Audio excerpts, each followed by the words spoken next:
Hello friends, स्वागत है आपका HCP क्लासेस में। और आज हमने मेंसुरेशन में हमने दो टॉपिक पूरे कर लिए थे, स्क्वायर और रेक्टेंगल। आज हम तीसरा टॉपिक लेके आए हैं जिसका नाम है पैरेललोग्राम या समानांतर चतुर्भुज। देखिए, समानांतर चतुर्भुज में क्या होता है कि जिसमें आमने सामने की दो भुजा इक्वल हों और पैरेलल हों। तो आमने सामने की दो भुजा इक्वल हैं और पैरेलल हैं तो उसको पैरेललोग्राम कहते हैं। अब तो ये एक तरह का पैरेललोग्राम है।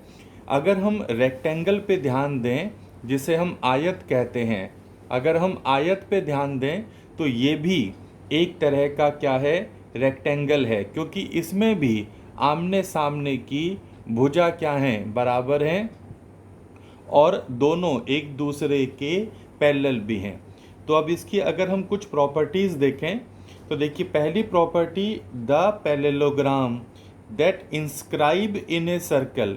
तो अगर एक सर्कल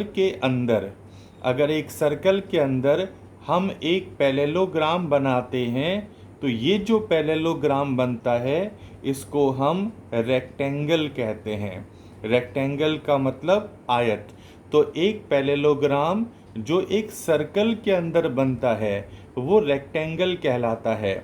और उसी तरह the parallelogram that is circumscribe about a circle, अगर हम एक सर्कल के बाहर अगर हम एक क्या बनाएं, ऐसे पैरेललोग्राम बनाएं, तो ये पैरेललोग्राम जो होगा इसे हम रोम्बस कहेंगे। क्या कहेंगे?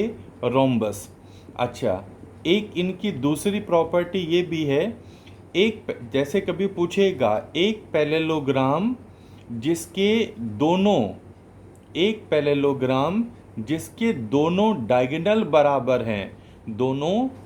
बराबर हैं, उसको हम क्या बोलते हैं? आयत या रेक्टेंगल। और एक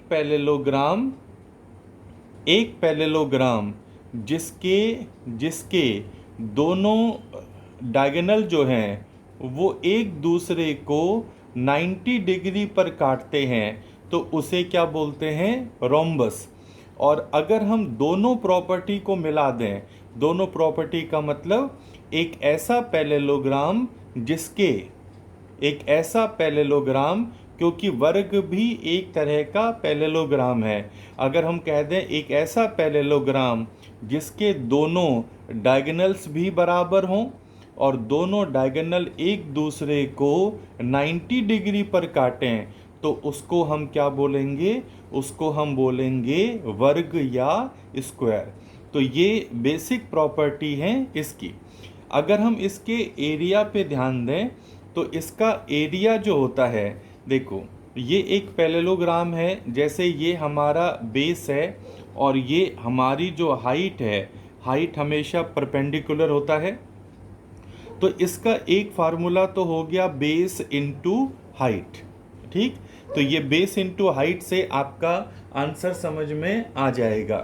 पर कभी कभी वो क्या करते हैं, आपको एक पैरेललोग्राम दे देंगे, उसका आपको बेस दे देंगे जैसे 12 और उसकी दूसरी साइड वो दे देंगे 10, और हाइट ना देकर उनके बीच का आपको क्या दे देंगे? एक एंगल दे देंगे। जैसे ये एंगल कितना है? 60 डिग्री।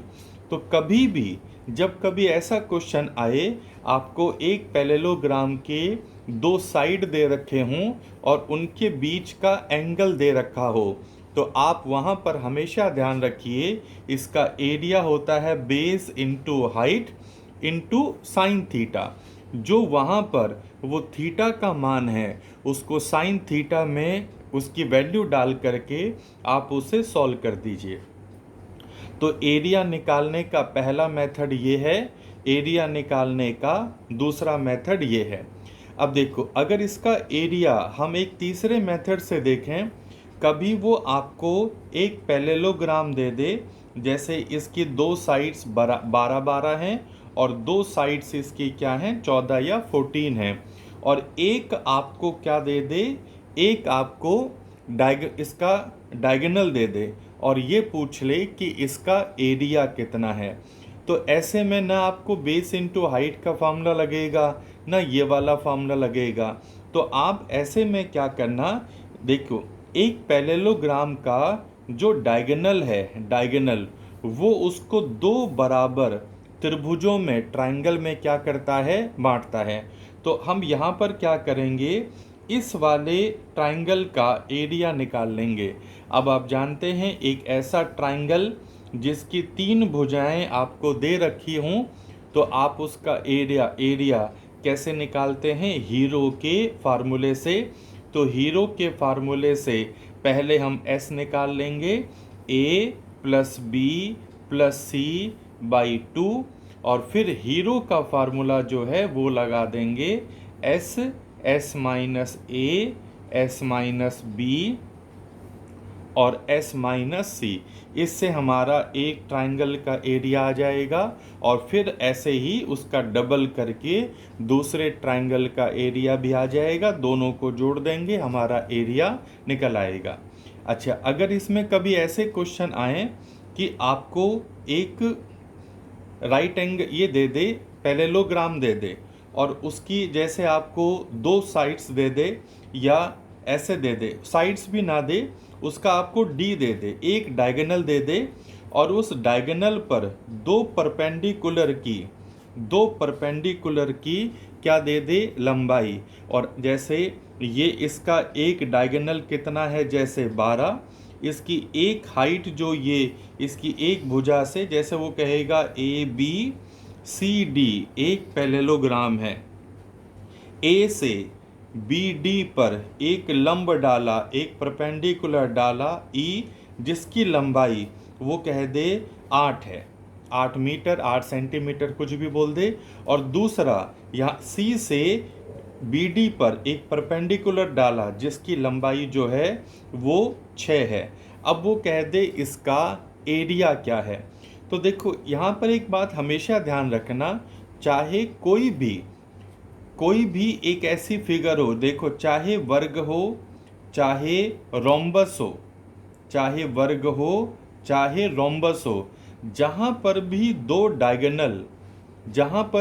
डायगोनल 90 डिग्री का क्या बनाते हैं, एंगल बनाते हैं। इसकी भी आपको पता होगा, ये रोम्बस अगले उसमें कराएंगे। रोम्बस में भी यहाँ पर 90 डिग्री के कोण बनते हैं। तो ऐसे में एक फार्मूला, रोम्बस का फार्मूला क्या होता है, half of d1 into d2। तो उसी तरह अगर आप वर्ग में भी लगाएंगे half of d1 into d2, तो यहाँ पर भी लगेगा।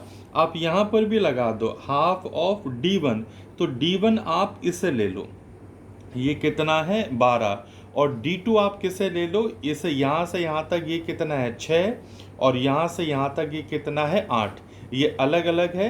हालांकि फार्मूला क्या करते हैं, जो परपेंडिकुलर डाले गए हैं उनको जोड़ करके आधा कर देते हैं। तो इतना रटने के बजाय आप half of d1 into d2 रखो। एक आपका d1 ये हो गया, और दूसरा d2 8 और 6 14 हो गया, और इसको हाफ करके 6 कर दीजिए, और ये आपका आंसर आ गया। तो ये आपको ये समझ में आ गया। अब इसके हम क्वेश्चंस करेंगे आगे।